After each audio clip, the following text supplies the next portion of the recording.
White's objective here is to kill black. So we've seen some fluctuation in the difficulty of these problems in this section. So we've already seen some really difficult problems, but this one is actually pretty easy in comparison. I think the running theme in this problem and the few before this is to exploit your opponent's weaknesses. So reducing ice space doesn't work. Black can live like this, or if you play something like this, black can play this move. So we know kind of that number 2 is a good move to try. So let's try this move.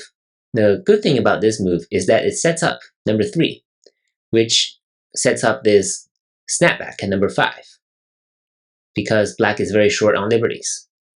So that's what number 3 and 1 can accomplish. If black connects here, now white can push here once and cut.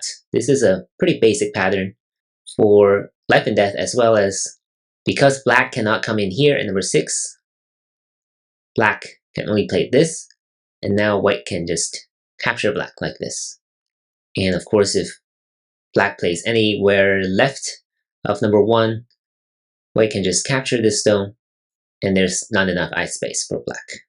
Similarly, if black plays here, white can just connect number 1, and this will be a fake high right here.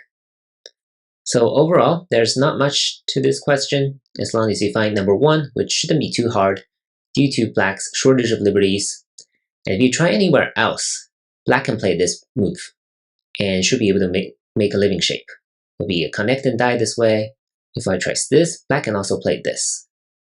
You can try out some of the variations on your own. So the only correct move is D19 right here. I hope you enjoyed it, and I'll see you in the next one. Thank you.